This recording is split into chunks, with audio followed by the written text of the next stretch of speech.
Hello everyone, my name is Rochelle Innocent and I'm the founder and CEO of Project Purpose. Welcome to our channel. Our community is focused on fostering the intellectual and character development in children. We do this through our parent-child workshops that are focused on 4 themes: autonomy, self-efficacy, compassion, and self-concept, in order to cultivate grit, perseverance, and resilience in each child. And we are so thrilled to be offering one of the first of its kind, digital, virtual, and continuous learning environments enabling parents and children to connect from all around the world. At Project Purpose, our overarching mandate is to renew and rebuild family, community, and relationships. Our different social media platforms provide us with an opportunity to have discussions on all topics that relate to family, community, and relationships with ourselves as well as with others, with a primary focus on mental health and education. More precisely, the ways that the institutions of mental health and education play a role and have played a role in our societies at large. These discussions and debates provide us with an opportunity to think critically about what needs to change within these structures for us to live up to our bold slogan, support, protect, and empower each child through youth-focused development, better known as leadership in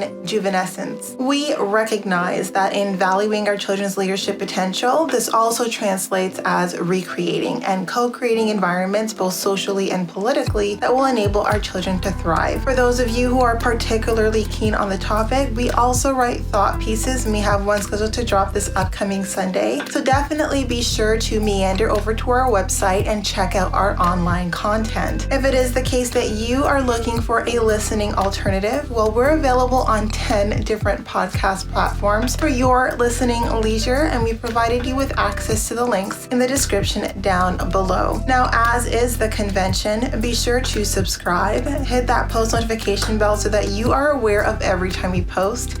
And of course, if you like these conversations and you want to keep them going, like, comment, and share this segment. Let's get into it. Allô les meufs et les mecs.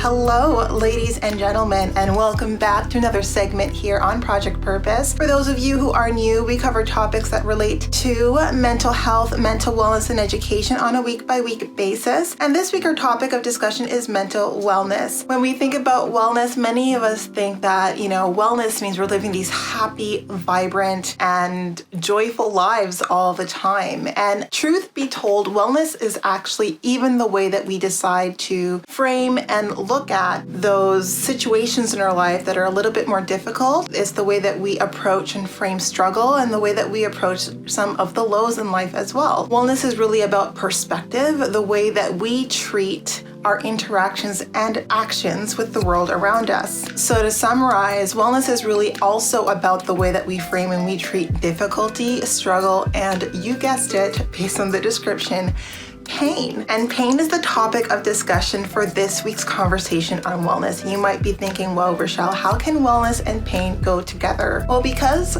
I would like to distinguish 2 kinds of pain. I think that there is pain with a purpose and pain that is pointless. And that happens to be the focus of the 2 videos that we're going to be covering this week. But I do believe that as a part of wellness and the spectrum of wellness, it really does encompass our approach and our attitudes and ideals that we build around pain. And in this first video, I really want to talk about pain that has a purpose. So the kind of pain that we want to lean into because it stands to do more for us than how it feels in that specific moment. It's important to recognize that the way that we frame the experiences that we go through in life is a major differentiator by way of how we come out on the other side. If our focus is on wellness, which means we're making choices for our betterment, we're making choices that will help us align to a path that we know is going to support us on the long term, then regardless of whether or not we're going through a high or a low in life, our focus is on really maintaining a degree of wellness through those periods that we go through. And having that frame of mind means that we can say with pride that we are ambassadors of our own mental wellness. The reason why I want to talk about pain in this video is one theme that is consistent, though hopefully not constant in our lives, is pain. And I I don't think we have enough conversations about what kinds of pain is healthy and what kind of pain is toxic. And I'm going to talk just based on my personal experience, but there's also a philosophical aspect to it, because pain is one of those beautiful bridges between physical and metaphysical, because we can experience, as you've guessed it, physical pain as well as emotional, mental, and psychological pain. And there are aspects of pain across all of these spectrums that are good for us, and aspects of pain across all of these spectrums that are fairly toxic. And I think that it's important that I take the time as we talk about mental wellness to distinguish what I have recognized to be very healthy aspects of pain that we have to lean into that support our growth and evolution throughout life, and then kinds of pain that we'll experience maybe once or twice, and then recognize that,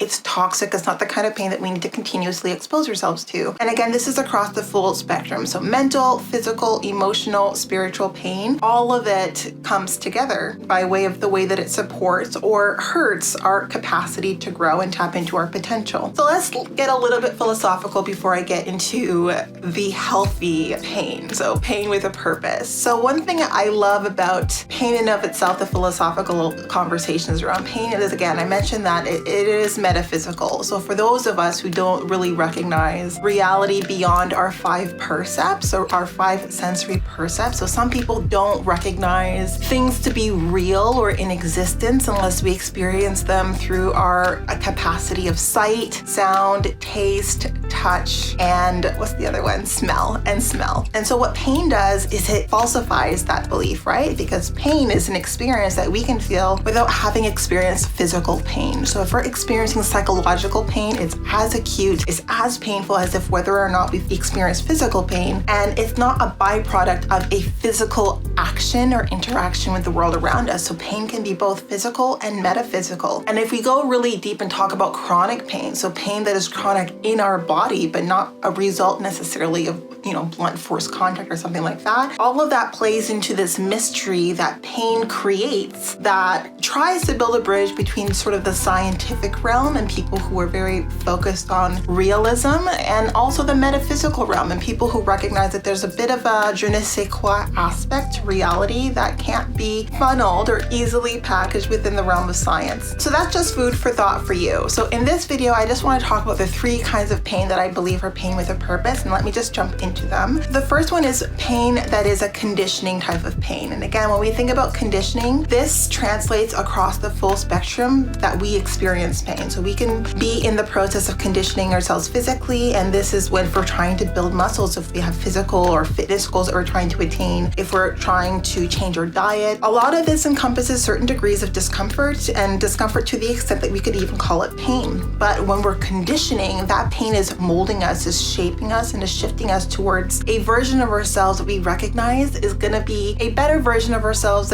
or feel better than the version of ourselves that we're hoping to transform with that conditioning. And conditioning can also be psychological and emotional, and some of that just comes with life experience. So I'm not sure about you, but when I was young, I was very, very sensitive, and I loved animals, and I used to freak out if someone stepped on an ant or if someone stepped on a little insect. And conditioning comes with recognizing that, yeah, it's a life. It's not something that I will take lightly, but I don't need to cry and freak out every time someone steps on an ant. You know what I'm saying? And that's just a little bit of an example, but all of us have examples as to different experiences where we had very strong reactions in the beginning, but through conditioning, through recognizing that this is part of life, this is part of the day-to-day. And the conditioning pain, I believe, is pain that is cyclical, pain that comes with different life milestones and different aspects of life that we have to grow through. And some of the conditioning pain I mentioned, like, if we're in the gym trying to, build out our fitness goals, if we have different nutrition goals. But some of the conditioning pain also involves loss, like learning to develop healthy coping mechanisms around loss, because loss is going to be consistent, though hopefully not constant in our lives. Conditioning pain around fear, conditioning pain around grief, around betrayal, around different things that will take place in our lived experience that are going to be consistent, though the players and the environments and the context are going to change, but hopefully not constant, but that are going to help condition us to be better informed, better able, better equipped to navigate in the world around us. So conditioning pain for me is one of those healthy pains. It's a pain with a purpose. It helps cultivate us. It helps give us perspective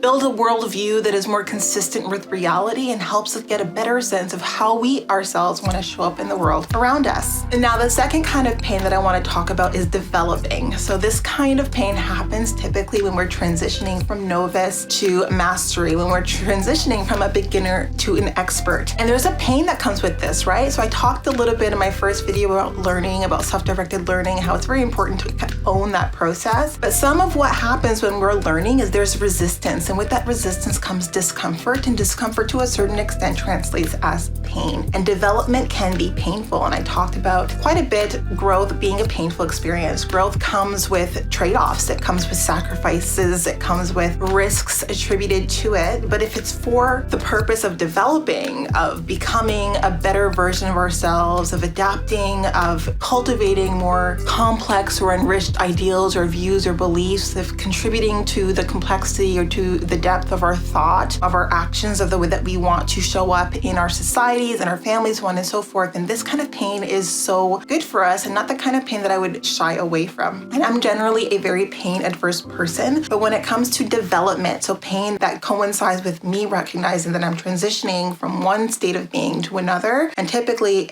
from a novice to an expert, from being ignorant about something to being knowledgeable. And this can be life. Like sometimes we call this school of the hard knocks, right? Like I've always been someone who has been book smart and not at all very street smart. And if you're learning to be street smart, that comes with, hard knocks. That comes with a certain degree of pain. And even book smart, if there's things that you want to learn, if you want to become a master in your field, then some of the sacrifice, some of the effort that you need to put in order to gain that level of mastery will come with a degree of pain, right? It'll come with a degree of sacrifice. And I think that that is so important to recognize, that that kind of pain is a healthy pain and the kind of pain you want to lean into. Now, the third kind of pain that I want to talk about is what I call transformative pain. And typically transformative pain comes when we lose parts of ourselves. So when we outgrow core and fairly significant parts of ourselves because of an experience that we've had in life. And sometimes we talk about this when we think about like very pivotal moments in our childhood where we lost part of our innocence. But this also takes place as we get older in life, where we recognize that there is a cluster of beliefs that we've outgrown, or that life has shown us no longer applies to the path that we're on. And this is something that I like to call transformative pain, because anytime you are faced with an experience that shatters a belief system or that shatters your worldview, part of you dies with that loss, right? So there's part of you that dies, but that transformation is built into the choice that you make as part of that reality, right? So typically when we're in the throes of a transformative experience, when we're experiencing that kind of deeply shaken worldview, we have a choice. We can choose to rise above it, to pick ourselves back up, or we can choose to allow that to really crush and debilitate us, to stay in that loss, to stay in that place of defeat, and in that state of, well, there's part of us that is gone. And all of us are going to experience parts of ourselves dying away with different life experiences. And that's because the belief system is shattered as a byproduct of that life experience. So sometimes we think the world is this beautiful, pleasant place, and then we have an experience that shatters that view. So that part of ourselves dies as that view gets shattered, but that leaves space for something stronger and more adept and able to react and respond to that thing in the world around us if we make that choice to grow it, right? And I think that what we need to learn as it relates to transformative pain is when we choose to grow, when we choose to rise above, when we choose to get back up, to build ourselves back up, what we're choosing to do is activate aptitudes, skills, strengths that didn't need to activate in a prior worldview. But with this new worldview that we're cultivating as a byproduct of the things that we're experiencing through this process of transformation, we are becoming 2.0, 3.0 versions of ourselves. So these three kinds of pain, conditioning, developing, and transformative pain, they are so healthy. They are so good for us. They build into our becoming, into tapping into our potential, and it's tapping into our sense of our limitlessness, like the limitlessness of our pursuit, of our greatness, of our acquisition of knowledge, fill in the blank, whatever it might be. These kinds of pains are the kinds of pains that come with life, and they're the things that I would embrace. I would encourage everyone else to embrace. And I wanted to jump on here quickly and talk a little bit about that, because I think sometimes we think wellness and we have this rose-colored lenses to how wellness will translate, but wellness also translates in terms of how we build our dynamic around pain and how we course through pain and how how we leverage pain to condition ourselves for the better, to develop, and of course, to transform. So that's part one on our series of pain and how it translates by way of wellness. And we're talking about in this video, again, healthy kinds of pain. And stay tuned for part two, where I talk about toxic pain. So the kind of pain that we want to stay clear from, and the kind of pain that we don't need to continuously subject ourselves to. So hopefully that is something that is going to be of interest to you. Now, before letting you go, I would be remiss if I didn't let you know that we will be going live at least twice a month, every month for the foreseeable future on our Facebook page. Now, these events are paid events, so if you do see yourself participating in our community on an ongoing basis, then I suggest you take a look at our membership plans. We do have those available. That gives you access to an unlimited number of our live events throughout the calendar year. So if that's something that interests you, definitely be sure to peruse the website and check those out. Now, these events are built and facilitated in such a way to help you cultivate the life skills and the critical thinking to cultivate more meaning and fulfillment in your life. So if that's something that you're looking to do, if you're looking to figure out what aptitudes and skills you need to build in order to be able to accomplish that, then I'm here to help you out. In any case, that's it for this video. I hope that was of interest to you, and I look forward to chatting with you soon.